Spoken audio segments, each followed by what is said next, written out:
오늘 우리들에게 주시는 하나님의 말씀을 같이 보겠습니다. 구약 성경 잠언 14장 1절 말씀부터 16절 말씀입니다. 우리 한 목소리로 같이 읽겠습니다. 지혜로운 여인은 자기 집을 세우되 미련한 여인은 자기 손으로 그것을 허느니라.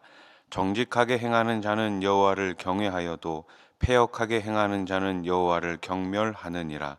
미련한 자는 교만하여 입으로 매를 자청하고 지혜로운 자의 입술은 자기를 보전하느니라. 소가 없으면 구유는 깨끗하려니와 소의 힘으로 얻는 것이 많으니라. 신실한 증인은 거짓말을 아니하여도 거짓 증인은 거짓말을 뱉느니라. 거만한 자는 지혜를 구하여도 얻지 못하거니와 명철한 자는 지식 얻기가 쉬우니라. 너는 미련한 자의 앞을 떠나라. 그 입술에 지식 있음을 보지 못함이니라. 슬기로운 자의 지혜는 자기의 길을 아는 것이라도 미련한 자의 어리석음은 속이는 것이니라.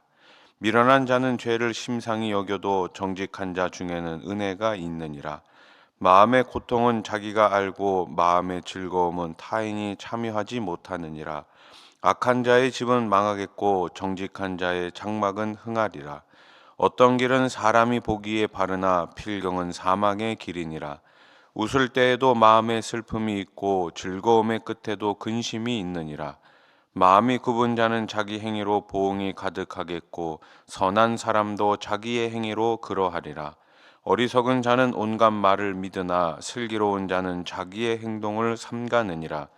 지혜로운 자는 두려워하여 악을 떠나나 어리석은 자는 방자하여 스스로 믿느니라.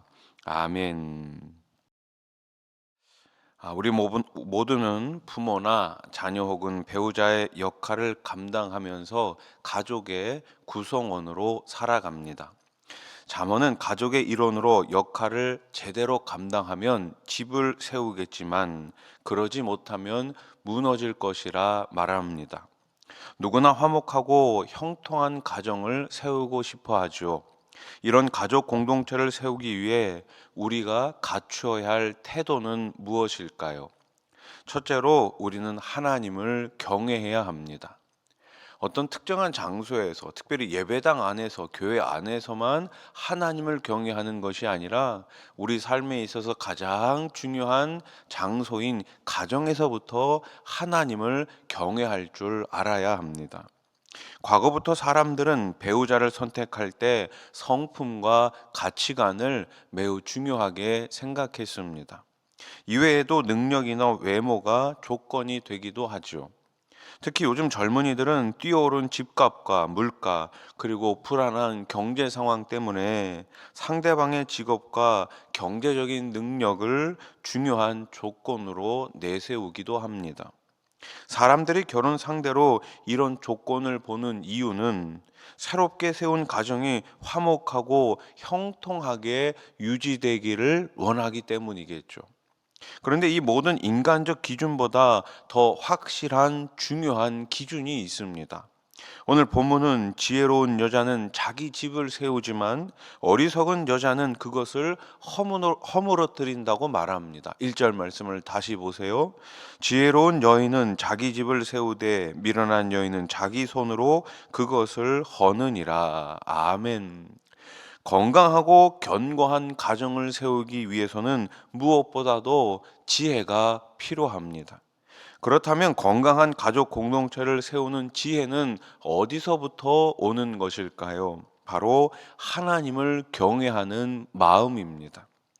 룻은 모압 사람으로 이방인이었죠. 그러나 그녀에게는 시어머니 나오미에게 배운 신앙이 있었습니다. 나오미의 가정은 오랜 기근과 또 남편과 두 아들의 잇따른 죽음으로 위기를 맞이했지만 믿음의 여인 룻은 이 무너진 집안을 다시 일으켜 세웁니다. 그리고 하나님을 경외함으로써 예수님의 족보에 오르는 영광을 누리게 되죠. 그러므로 우리는 가정을 세우고 유지하는 데서 발생하는 문제들 앞에서 하나님을 경외하는 마음을 먼저 가져야 하는 것입니다. 우리가 오롯이 하나님을 경외할 때 가정은 새로워지고 건강하게 변화될 것입니다. 둘째로 우리는 악한 행실을 버려야 합니다. 가정이 흥하기 원한다면 악한 행실을 버려야 한다라는 말씀입니다. 악한 사람의 집안은 망하고 올바른 사람의 장막은 흥하게 됩니다. 오늘 11절 말씀을 보십시오. 악한 자의 집은 망하겠고 정직한 자의 장막은 흥하리라. 아멘. 악한 행실은 도덕적, 윤리적 의미를 넘어 하나님의 뜻을 거역하는 행실을 뜻합니다. 쉽게 말해 하나님 말씀대로, 하나님 뜻대로 사는 것이 아니라 내 마음대로, 내 뜻대로 살아가는 것입니다. 이스라엘 왕 사울은 12지파 중에서도 가장 작은 베냐민 지파 사람이었죠. 그의 집안은 베냐민 지파 중에서도 유력했지만 이스라엘 왕을 낼 만큼 힘을 가진 가문은 아니었습니다. 하지만 하나님은 그런 사울을 들어 왕위에 오르게 하십니다. 그런데 왕이 되고 난 후 사울은 자기 명성과 인기를 위해 하나님의 뜻을 거역하고 계속 불순종합니다. 그로 인해 다윗에게 그 자리를 빼앗기고 그의 가문도 초라하게 허물어지고 말았습니다. 사울은 탐욕과 불순종으로 하나님이 주신 영광스러운 이 왕의 지위를 지켜내지 못했습니다. 마찬가지로 우리가 가정을 지키고 견고하게 세우기 원한다면 하나님께 불순종하는 죄를 철저히 버려야 합니다. 어제도 잠깐 말씀드렸지만 우리의 예배는 순종으로 완결이 됩니다. 완성이 되는 거예요. 순종하지 않으면 예배자로서의 삶을 산다는 것은 말이 안 되는 것이죠. 말씀을 통해서 은혜를 받으셨습니까?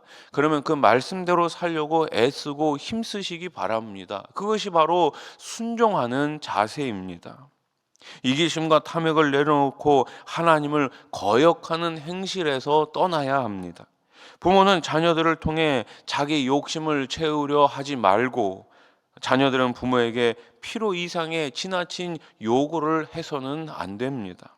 오직 하나님의 뜻대로 살고자 결심하시기 바랍니다. 그때 하나님은 우리의 가정의 참된 주인이 되어 주셔서 우리의 가정을 견고하게 해 주시고 형통한 가정으로 세워 주실 것입니다.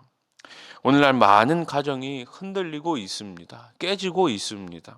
이런 세태 속에서 화목하고 건강한 가정을 세우려면 무엇보다 가족 구성원들이 하나님을 경외하는 마음을 가져야 합니다.